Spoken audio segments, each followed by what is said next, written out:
Hi everybody, it's John here from VidGamiac.com. Here we are today back in Dr. Atominus, grabbing the library achievement. This is to find the library. I'm going to be showing you this from the start of the game. So, first room, you're going to want to grab the key. It's pretty simple. It basically teaches you how to move and jump. So, do so, and then grab the key in the upper right corner right here. Use it to open up the door, and then we should have access to the rest of the game.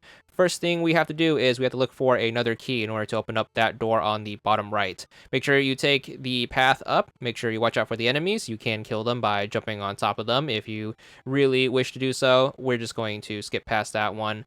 Jump up. Make sure you take the platforms up. You can stop and pick up treasure along the way if you want, but our goal is to head over here to the upper left first. Once you enter this room, you're going to have this cutscene that you can't skip, so just hammer through it the best you can. Head across the straightaway, and then you should reappear at the previous room in the upper right, which makes total sense. Drop down, you should get your first power-up, which should give you access to the double jump. Now that you have it, you want to make sure you head into the room on the right. So just turn around and then head into this room. Now that you have the double jump, you can use it to grab this next key right here, so make sure you grab it. And now that we have a key, we can backtrack our way back to where we need to use it. So all the way back, so just head left and then drop straight down.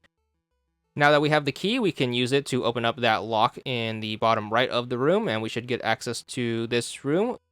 Nothing super important here, so just make sure you jump over this part of the wall and then head to this room on the right. You should be in this darker room right here. You're going to have to do a little bit of a puzzle solve, so make sure you press the button to get the block to come down. Make sure you grab the block and then place it on the button to get the doors open. Then what you want to do is want to head up here, make sure you jump all the way up, grab this block, and then pop it on this button in the lower middle.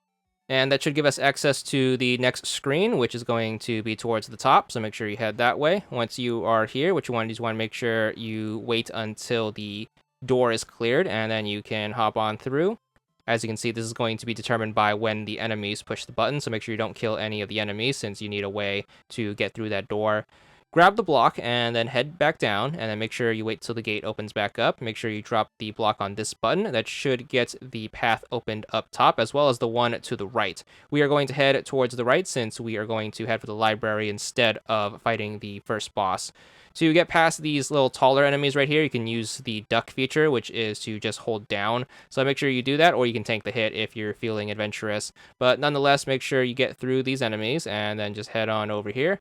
Make sure you press the button to get to the block down, then just grab the block and then place it on that same button to keep the gates open, and that should give us access to the next button. So use the spring and make sure you hop back up if you fall down, but your goal is to get to the block because we need to make sure we hold the button down. So bring it over to the right button and then pop it there. That should get the other gates open, and we can drop down on the lower right and then drop all the way down. This room is going to be the library, and then once you enter it, you should be good for this achievement. 100 gamer score, and that's all there is to it.